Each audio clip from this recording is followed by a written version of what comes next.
You want to tell us a little bit about that? Yeah, when I was 15 years old, I moved to a new town. I got situated. My first day of school, I sat next to someone on the bus who had just started jiu-jitsu, and he was telling me stories all about it and stuff, and I was genuinely interested, so I went and tried a class out, and I fell in love with it. I couldn't afford to pay for it at the time because it was like $100+ a month. So there was actually a big snowstorm, and I just walked house to house asking people if they needed anyone to shovel for some cash, and made as much as I could and could afford the first month. And then ever since then, like birthdays and holidays, the only thing I asked for was for the fee to be paid. Yeah, that's pretty admirable of you. You know, you wanted to do it so bad, you were dedicated, so you went out there and you worked for it. That's awesome. Yeah. So can you pinpoint, a specific time where in this process of doing and learning MMA that you realized like this was the thing for you, that this was your passion?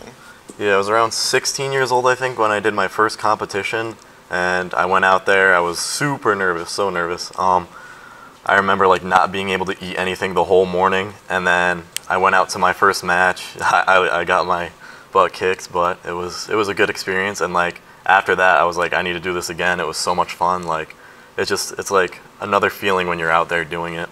Yeah.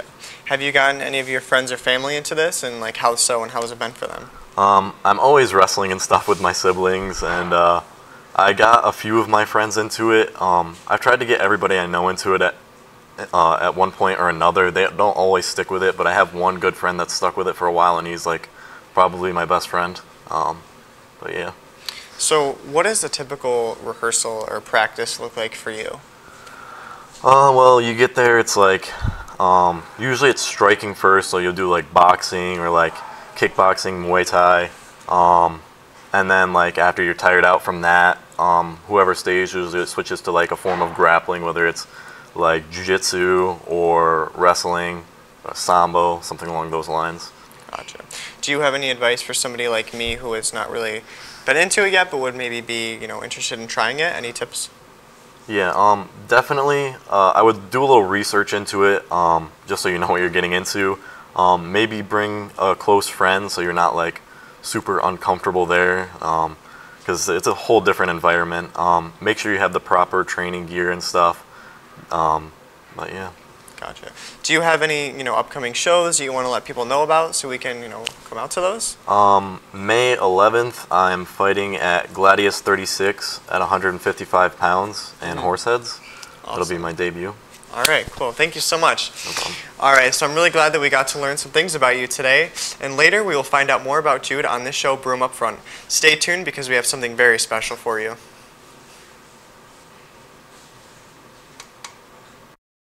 The 9th Annual Restaurant Week in downtown Binghamton is coming to a close today. Some of the restaurants involved include the Colonial, Sakitumi, Alexander's Cafe, and the Taco Garage. This year, the benefits from the event are going to Gigi's Playhouse, and many of the restaurants are very happy to hear this.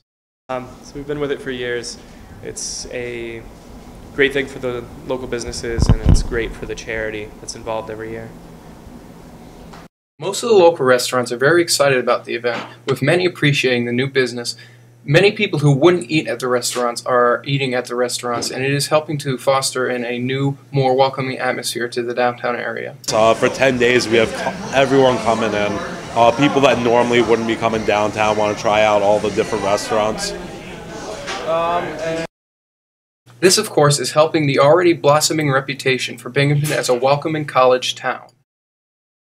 Great for all restaurants. There's about 20 plus different restaurants in the downtown area that are all doing the same thing, trying to provide a good experience for people that normally wouldn't come downtown. And it's a lot of fun for everyone involved. Reporting for Broome Up Front about the 9th Annual Restaurant Week in downtown Binghamton, this is Patrick Mulderrick and Brianna Dotson.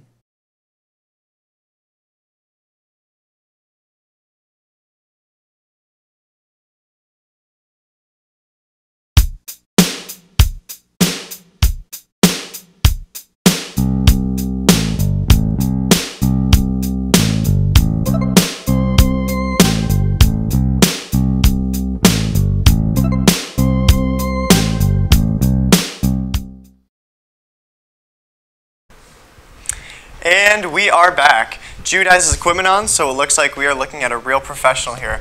Let's see what Jude has to present for us today. I'm going to let you guys take the floor. All right, guys, so what we're going to do first is, and whether you're doing MMA, boxing, Muay Thai, what you're going to learn first is your basic jab, cross, hook. The jab punch it's more of like a feeler. You're like testing the range, you know, seeing how far they are from you. Depending on if you're like taller or shorter, you're going to have like a harder time reaching with your jab. Long guys usually have really easy time. They can reach from across the cage, the room, whatever. But as soon as you can touch with your jab, you can throw your power hand, which is your cross. That's usually the backhand that's protecting your face. You don't want to hold back with this one. This is the one that's going to knock him out. So you want to throw that as hard as you can. And as you're throwing the cross, your jab is coming back to your face, almost like you're stealing food out of their mouth and putting it back in your own. As weird as that sounds, it'll help you remember it. If you don't keep your hands up, chances are you might get hit one time and go to sleep, and no one wants that. But basic boxing combo is jab, cross, hook. This is in MMA, Muay Thai, everything. It can be used to set up takedowns. Like wrestlers that transition to MMA will learn this first. They'll just do jab, cross, hook, and they'll shoot their takedowns off of the jab. A lot of Muay Thai guys use elbows and knees, so you can like double up on your jab and then throw elbows. You can throw knees off of the jab and the cross, knees to the body. You can do jab, cross, leg kicks. That doesn't seem like it's a lot right there, but it's like getting hit like Charlie horse with a baseball bat. It can drop someone. Definitely works in the streets. But with the jab, cross, leg kick, you're kind of just like tapping them softly. You're just like getting them focused to bring their hands up. They're not really worried about their lower half. But when you do it, so you go jab, cross. When you're throwing the leg kick, you want to step across at an angle and throw it as hard as you can and use their body weight to push off. It'll do more damage to them overall. And then after that, you can even throw your jab, cross, hook again. If you weaken them with leg kicks, it makes it easier to take them down. And just like getting them focused on more than one point is really good, because the more they have to worry about, the more in their head you are, and the easier it is to beat them. You're not always going to knock people out, so the more damage you can do, the better. But yeah, just keep them focused on jabs, crosses, hooks. Start working lower body kicks. You can throw in uppercuts too, but everything comes off the jab and the cross. You can even like transition from takedown back to punches. You can pretend you're shooting in for a takedown for their legs, and then come up with an overhand right. You could go hooks, all of it. Jabs, crosses are like the staple, the like building block of mixed martial arts striking. Same with low leg kicks. Yeah. Any other like favorite moves that you have that you want to show to us today? I don't know if I have enough room for it, but flying knees are pretty cool. You can find those on YouTube, or just knees in general. You can actually just set them up. I think I showed them already. You want to put your knee up and you're pushing back your body weight back and your knee forward. That hurts. That'll knock the wind out of someone. Definitely will put someone down in the streets.